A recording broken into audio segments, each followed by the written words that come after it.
Okay, welcome back everyone to the latest episode of the QP Insights, and today I'm super excited. I've been waiting about a month. I think we've sort of been arranging this.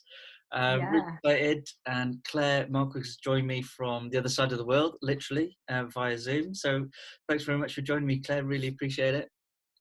Pleasure to be here. Yes, it is the end of the day here for me, the start of the day for you. So all good. Yeah, cool.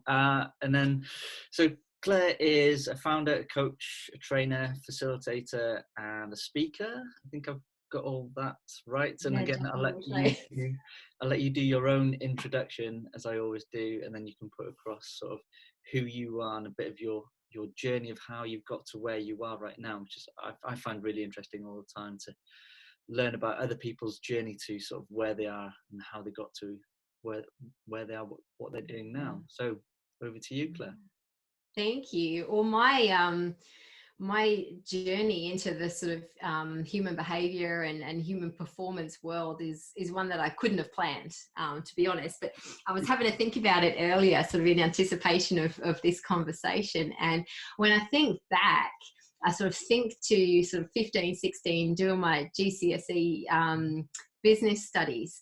And I did a project on an organisation that my mum was working for. And the project was all about, going into an organisation, just researching, finding out how things were done, and then, finding something that you could improve and coming up with a way of improving it, sort of thing. So whether that was a system or process or whatever. And I remember right back at that point, I just loved that whole concept. And even at 15, I was like, wow, if I could have a job where I could help people do what they do just better, like that would be awesome.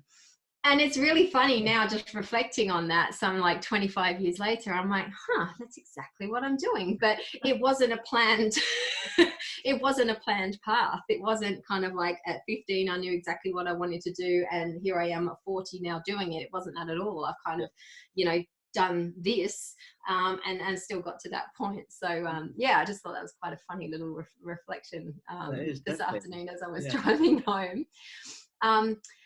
So yeah, I mean, look, I'm an accountant by profession, so I guess I could go into big detail about my story, but essentially I did what a lot of people do after uni and went traveling and found myself over here in Australia. And I loved it. I absolutely loved the way of life and the culture, the vibe, the whole energy of the place. It just I don't know, I felt like I was home, even though I was halfway across the world. So essentially I did my years traveling, went back to the UK long enough to apply for a visa to come back again, came back and needed to find a job. And the little regional town in Western Australia where I was living at the time, I think there were 2 jobs available. One was at the local co-op as like a checkout chick. The other was as a graduate accountant. And the accountant job came with a rental house, so it was kind of a no-brainer. And that was what started my sort of 15-year career in accounting and finance. And I just kind of everywhere I moved, I could just walk into another accounting job. You know, they sort of say there's 2 certainties in the world, death and taxes. So being a tax accountant, I walk into a job and that's what I found myself doing up until a trigger point where I sort of realized, well, now's the time to do something different if that's what I want to do. And that decision is essentially what led me off down that different track to where I am now. Cool. And what was the first step then that you took along that new track or new pathway? So for me, and again, apologies if this is a long story, like I've always loved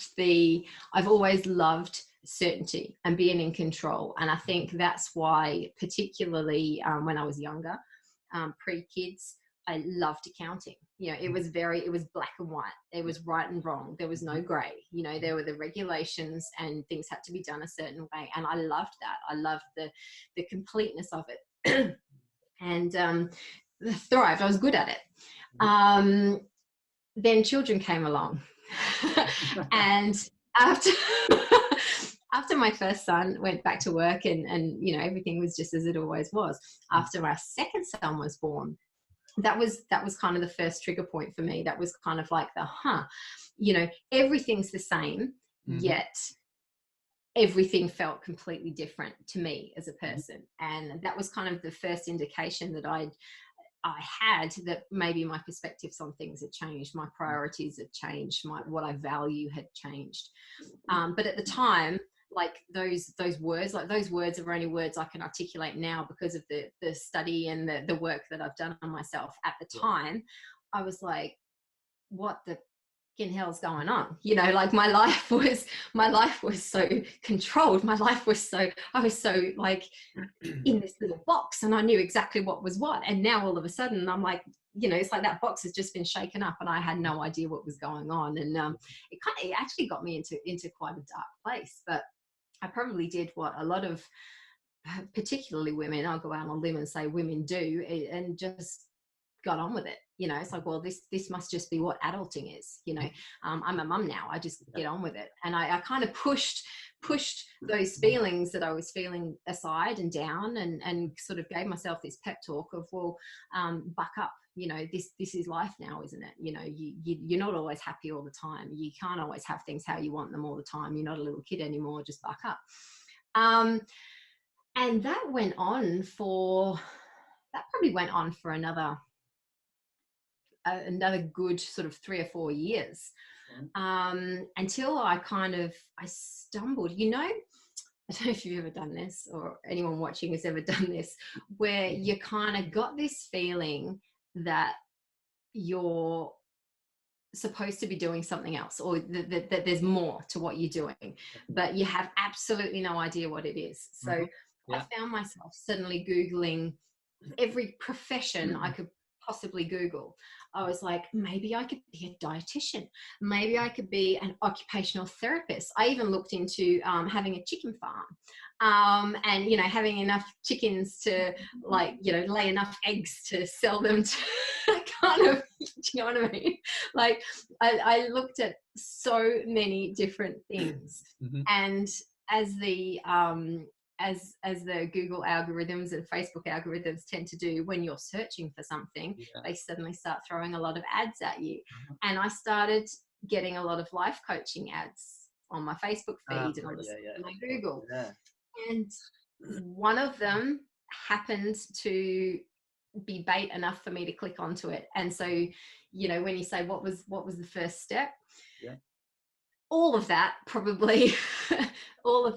accumulated to me clicking on a link of a life coaching course about 3-4 years ago. And that was probably the first step to really starting to understand me, to understand what was going on, to understand that it was actually perfectly okay, that I wasn't going through some midlife crisis. It was just a shift of priorities, a shift of values, a shift of beliefs. And how to actually sort of harness that to do something that I kind of actually wanted to do, that was more aligned with the new me, if you like. Wow. So yeah. That's a really cool story. I love it. I really do. There's always a catalyst, and there's always that's to catalyst to make you think, isn't it? And to realize that maybe, and we're humans, aren't we? We evolve. We're always evolving. Oh my gosh, I was having a conversation with a client earlier this afternoon on exactly this. I think there's this really fine balance of always wanting to improve and always evolving and always being open to learning new things. The flip side of that is kind of always being on the go, to the extent that we don't stop and value where we're at, and be grateful for where we're at. It's kind of, like I would say I'm almost addicted to learning. Like I must have at least half a dozen self-development books on the go at any one time, as well as a program that I'm subscribed to, or podcasts that I'm listening to, like TED Talks. Like I just want to absorb information, but I've had to learn to slow that down and also appreciate where I'm at right now. And find that balance of constant evolution, yet gratitude for where I am. And that's a massive learning. Absolutely. And it is. And as soon as you understand that it's okay to be constantly improving, and because we should do, if you if you always want to, then you should do, absolutely. Yeah. But you hit the nail on the head. It's that balance of appreciating what you've got and looking Yeah. back. You know, it's good to look back sometimes. Go, do you know what, I've done all right here. You know, and give yourself a little pat on the back, and fully appreciate everything around you that you've attained through the actions that you've done previously. That's right. That's right. And I think that certainly for me personally, and again, I'll go out on a limb and say a lot of people, particularly women, we don't give ourselves enough credit for the stuff that we've done, and the stuff that we have achieved. And, you know, so for me, I was in this constant state of needing, like I needed more, like I was literally addicted, like I needed more stuff, because I thought, once I've done this course, then I'll feel happier. Once I've got this, then I'll feel happier. You know, once I've, this was sort of pre-business when I was still working. It was like, once I'm, you know, if I can just get through this financial year, then things will settle down and then I'll be happier. And I think, you know, we focus so much on what we don't have and what we don't like. That is a self-fulfilling prophecy. We get more of that. You know, one of my kind of favorite little quotes is, what we focus on is what we get. Absolutely. And that's been a massive personal learning of mine, in that, you know, I was constantly focused on what I don't have yet, and what I wanted more of, if you see what I mean. And I didn't put any attention on what I had.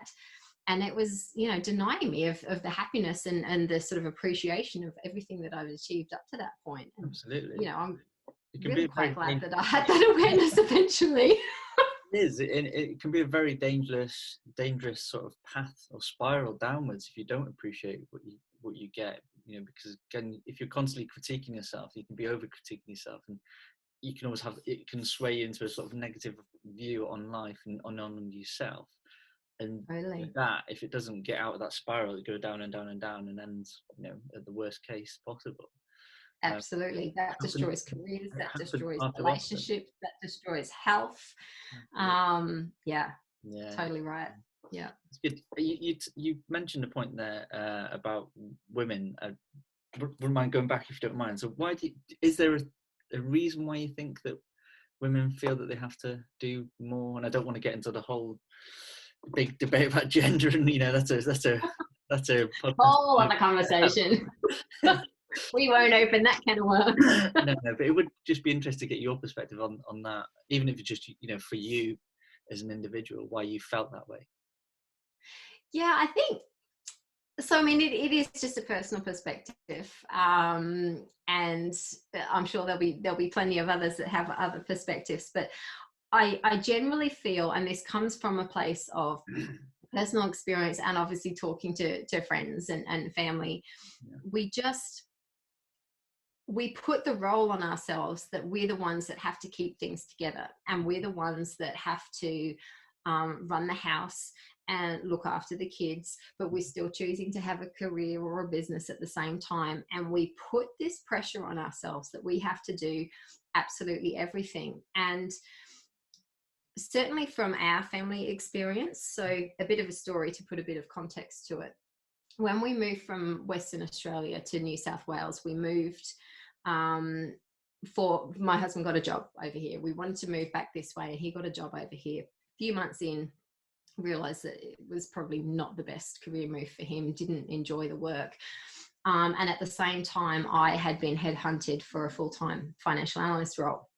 And we made the decision in our family that, okay, he would leave his job, allowing me to go full-time, and he would stay home with our two young boys that at the time were sort of 4 and 18 months. And that was incredibly hard for me, to relinquish some of the control of the house, even though it's what I said I wanted the whole time. You know, you have your coffees and you're, God, I just wish hubby would cook more, or wish hubby would do the washing.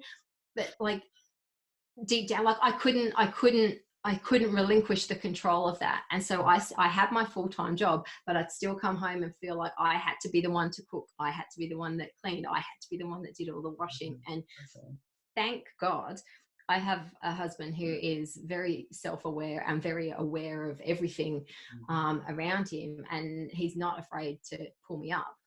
And he's like, for God's sake, he's like, you do not have to do everything. He's like, he's actually, do you realize how belittling of me that is? I think. And, you know, it's kind of like, oh, yeah, shit, okay. Yeah. But it took that. And still, I still struggle. It's still something that he has to remind me of. And I warned you this would happen. I've totally forgotten your question, but I'll keep going. I'll keep going. But I think I honestly believe it's something that as women we do a lot. We just place this role on ourselves that we have to do everything, and that asking for help is a weakness. But actually, what I won't say I've learned, I'll say I'm still learning, is that asking for help is actually the ultimate strength and the ultimate power. Yeah. And when we can do that, and you know, feel okay with it, then that's actually the key to our peak performance, because we don't have to spread ourselves quite so thin. Yeah. Oh wow, it's a really good insight. I appreciate it. I really do. And then sort of that leads on very nicely. So you just mentioned peak performance. So what does human performance mean to you, or what is it from your perspective? Wow, that's such a massive question, isn't it? What does human performance, peak performance? I think so. Again, I've been sort of reflecting a little bit on the difference between a peak performer and not. So the difference between someone I'd consider a high performing person and someone not, or what makes a successful person over someone who's still looking for that success. And the key for me is awareness of what drives our behaviors. And I will mention that little equation, that little function that you posted on LinkedIn a while back, saying that our behavior is a function of our personality and our environment. And I agree with that to an extent. And I want to add more to it, because I think for me, there's an element that's missing in that equation. And maybe it comes down to how you define personality or environment. But there's a whole piece that sits before all of that.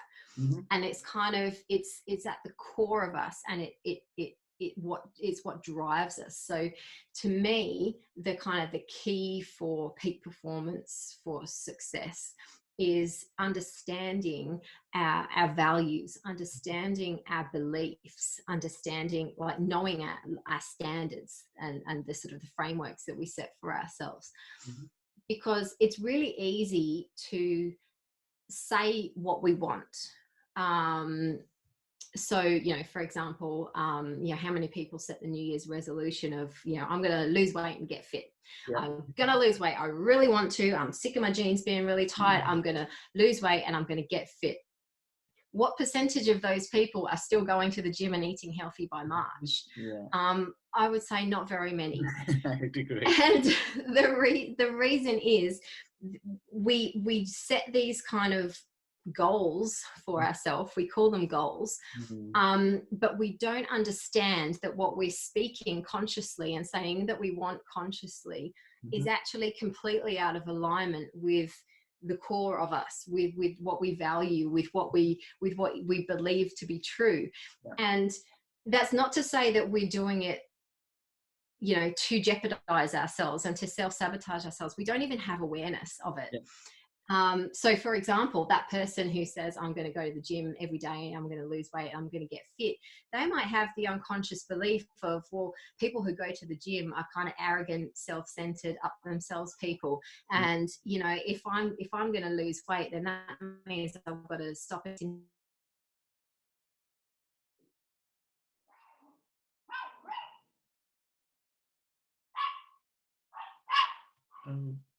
And so those beliefs will be sitting unconsciously and they'll be driving our behavior. And there'll be what's that little nagging voice that's saying, you know what, you don't have to get up early and go to the gym today. It's all right. I'll let you off. Yeah. And it's having awareness of that, and then having the ability or the people in our corner that to coach us, to hold us accountable, to actually create values and create beliefs that do move us resourcefully in the direction, so that what we unconsciously believe and value matches what we're consciously saying. And that's what peak performance is to me. You know, when we're perfectly aligned with what we say we want. And I think that's what's lacking in so many people, including myself. I'm not saying I'm 100% there myself. I have awareness of what drives me. I don't have everything lined up just yet, but I know if I'm trying to do something and I'm failing or I'm struggling with it, I know I've got to go deeper. You know, it's not another book or another program or another tactic or another strategy that's going to get me there. It's like, okay, what deep down inside is going on here? What do I truly believe about this?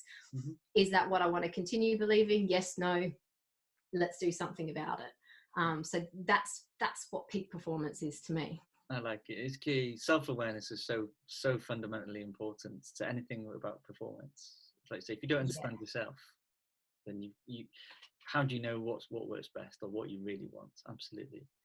Exactly.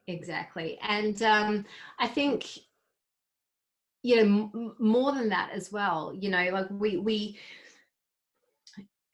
to know how we look in a mirror. And if we don't, when we look in the mirror, if we don't like what we see, then, you know, like if your hair's all over the place, you've got the ability to pat it down. And, you know, if you've got something in your eye or something between your teeth, you can see it and you do something about it. When it comes to our behavior, it's not necessarily as easy as looking in a mirror and seeing something physical. So it can seem a bit woo-woo. It can seem a bit scary, a bit unknown as to how we actually go about changing it. But essentially the process is exactly the same. You know, when we can see a reflection of how we're behaving, how we're coming across to others,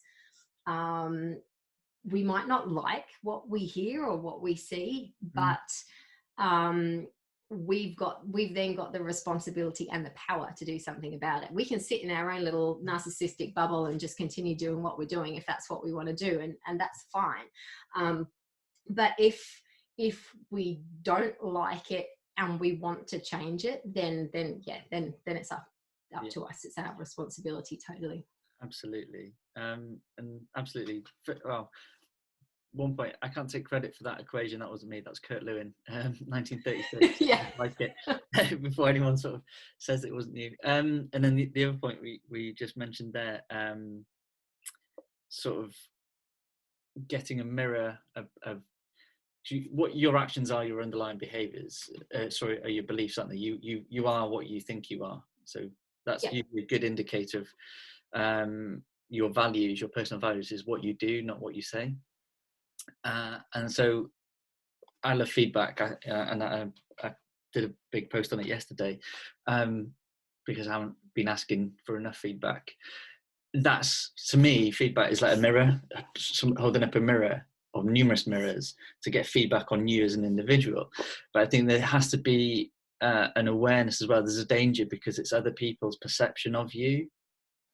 Correct. And again, that has its own complexities around it because that's just their view of the world and their view of you. So it's good to get loads of different perspectives again, in the hope that then you'll get a whole opinion or more informed opinion about you as a person and your behaviors. But also you've got to bear that in mind that, you know, the feedback is massively influenced by perception. Absolutely. And as well.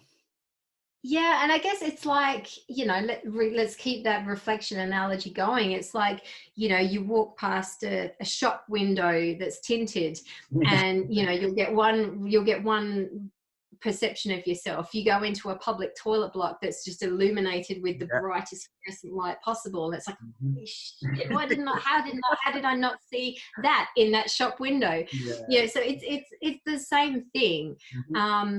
And I'll go a bit further in that we'll only hear what we're ready to hear. And so it might take us hearing something over and over and over and over for it to eventually sink in, or we were eventually at a maturity or at a point where we're ready to hear it. And that's okay too. So that doesn't necessarily mean that in the moment that we're not ready, that person's perception of us or that person's feedback of us is wrong. And I think that's the other sign. That's another sort of indicator of a peak performer, of a high performer, over someone who's not quite at that level of sort of maturity. And I will use that word, in as much as what we do with that feedback. We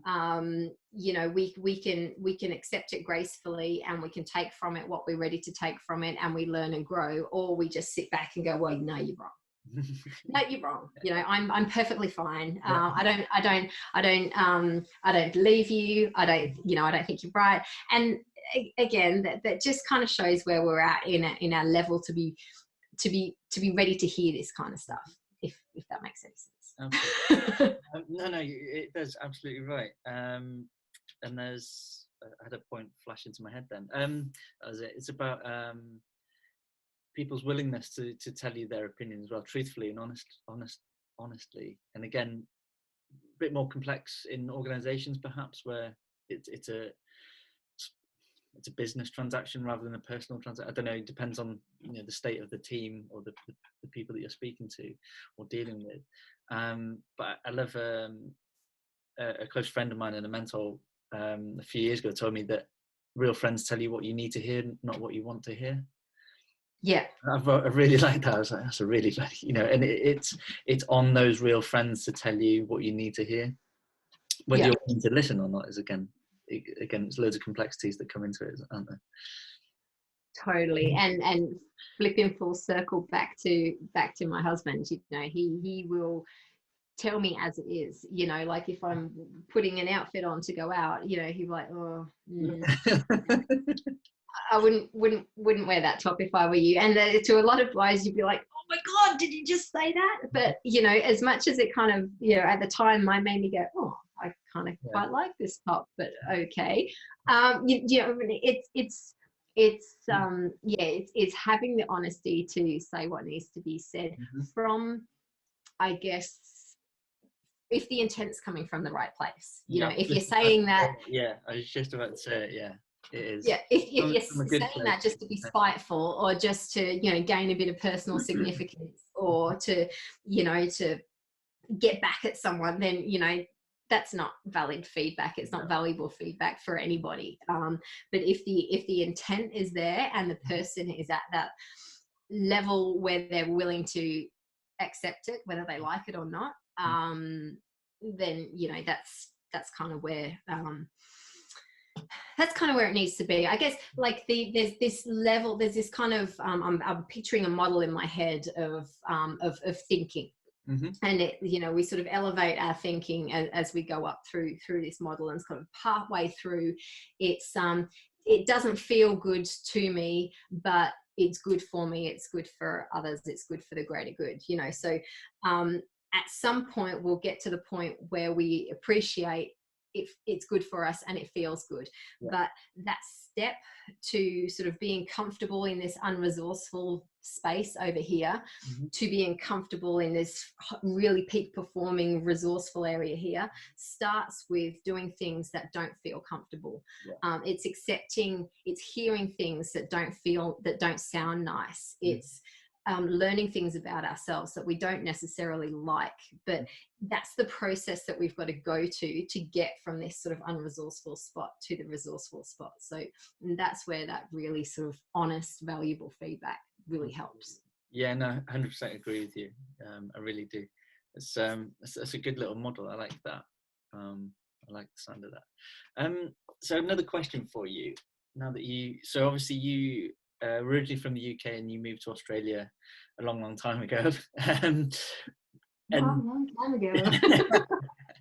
and it's interesting to if there's any different perspectives or anything that sort of that you see how as culturally we're different, or anywhere else that you've worked in that you understand the culture. So what are the differences around everything we've been talking about, really, about human peak performance?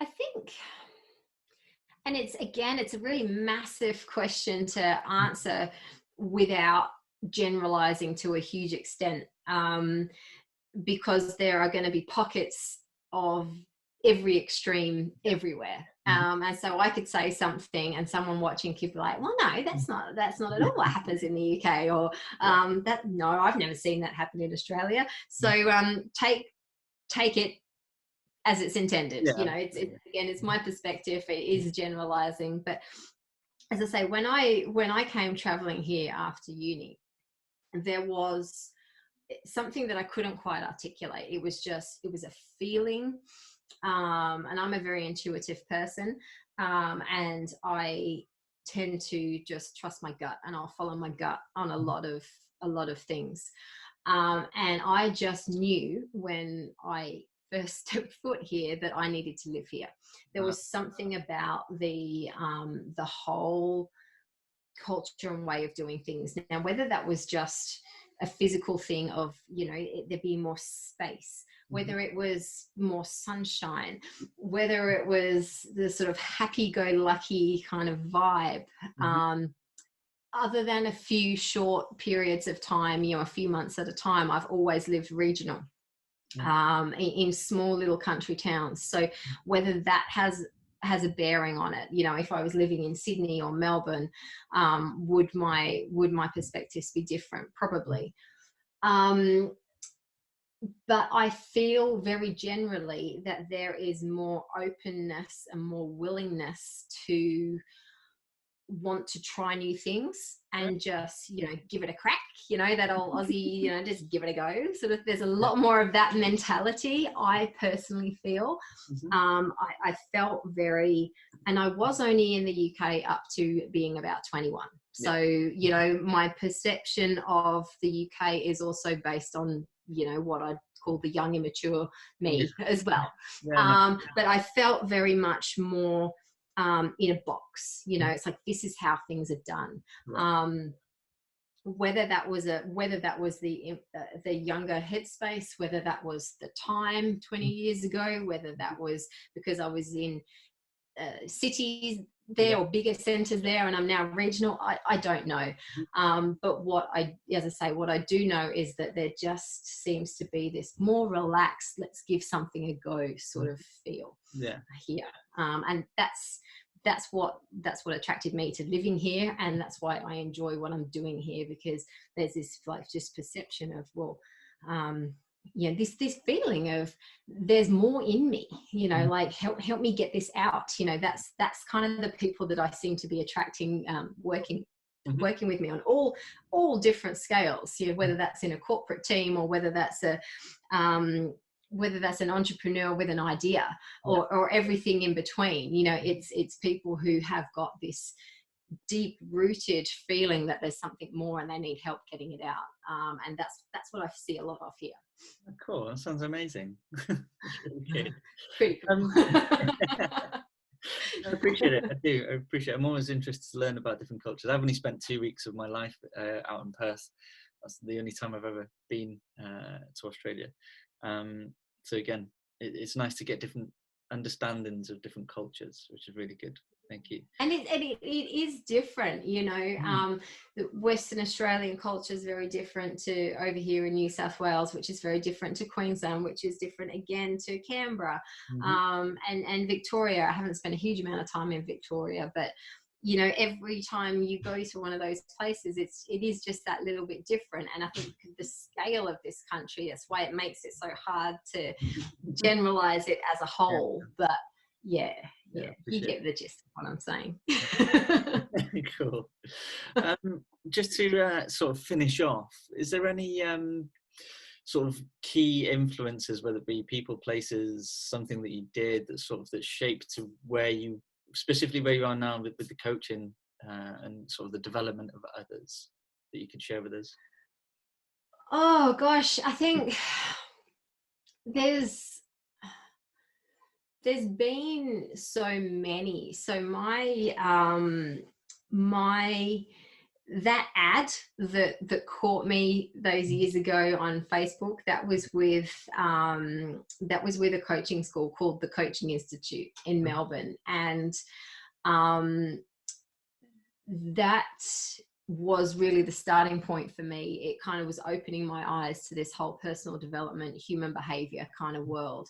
And Sharon Pearson, who is the founder of that and sort of the head coach, she doesn't do quite so much now, but back then, you know, she was a massive eye-opener for me, in as much as you know, that whole, what I was just talking about how our values and our beliefs drive our behavior. Yeah. But then through having my eyes open to that world, I mean, there are so many people that I can't even possibly mention everybody right now, but the one book that I am reading at the moment, or listening to on Audible, because I listen, is by Dr. Joe Dispenza. And he talks about Joe Dispenza. Now I'm going to have to joke. It's the habits of it's changing the habits of being ourselves. Okay. And it is Breaking the Habit of Being Ourselves by Dr. Joe Dispenza. Yeah. And it goes really deep. It goes deep into sort of quantum physics. It goes really deep into how we can essentially manifest our success. Mm-hmm.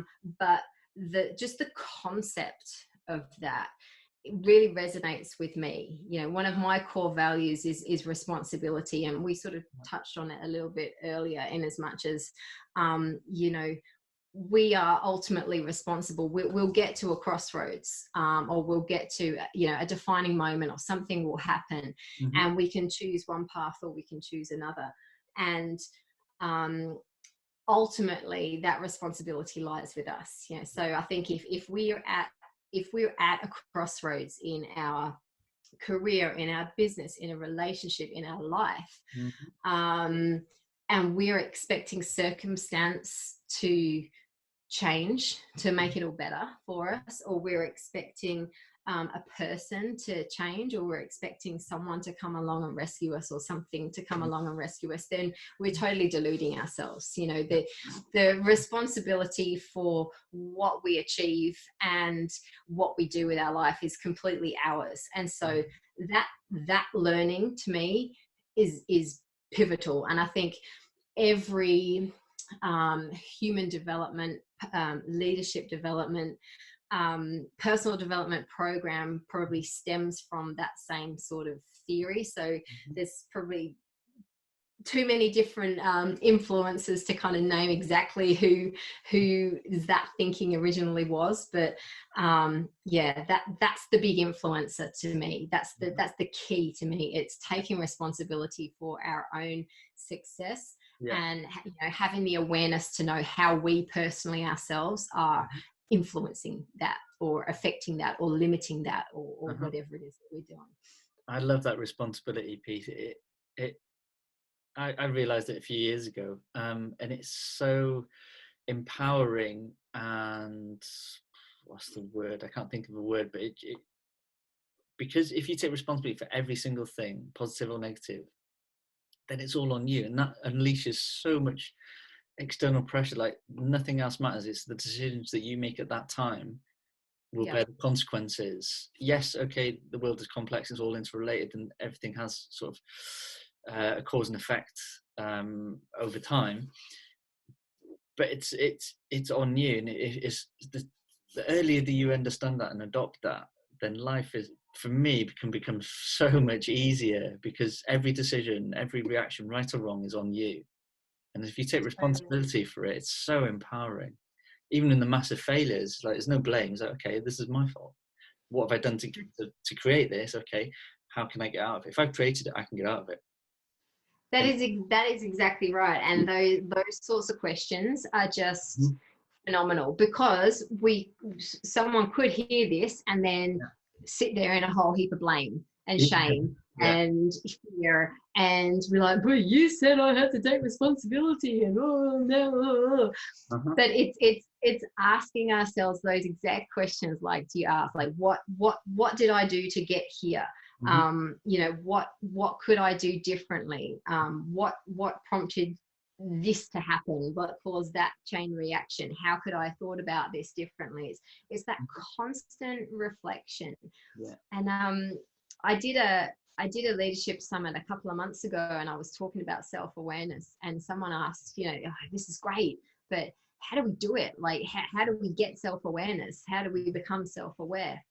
And I had to think about that for a moment, because I'm a conceptual person, and you know, to get the how-to of self-awareness, I'm like, but it's not something that is a tick box. I don't think it's not something that we strive for and then we've suddenly got it. It's kind of, it's like what we were talking about earlier. It's that constant improvement, and that improvement comes with asking ourselves questions. And if we can't ask ourselves questions, or we don't know how to ask questions, or we don't know how to ask the right questions, that's when it's valuable to have a coach or have a mentor or have someone on side that you can bounce off, because it's not about knowing all the answers. It's not about knowing how to do everything that we want. It's just about knowing how to ask ourselves the questions that are going to give us the space to get there and allow us to discover it and allow us to stuff up along the way, but learn from those failures. So that's what it's all about. It's the questions and it's the reflection. Yeah. Oh, I love it. That's it. That's brilliant. Ask better questions. I love it. No, Totally. it's such a key. And I can always relate that to, gosh, when I first sort of got into sports coaching, like 2003, 4, I did an athletics coaching course, a couple of days, and the coach there, I'll never forget, he was getting us to coach athletes in disciplines that we had no experience in. And he was showing us that you don't have to know the context to be a coach, you just have to know how to ask the right questions. And that was so powerful for me. That was like mind blown, you know, trying to coach a shot putter, no shot putter in my life.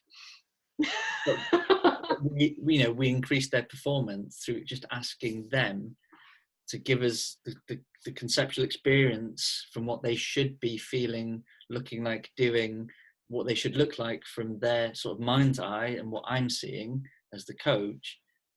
We can then move forward together and improve their performance. And for me, and it's always been my underlying belief now, that, you know, I don't have to know anything about your context at all.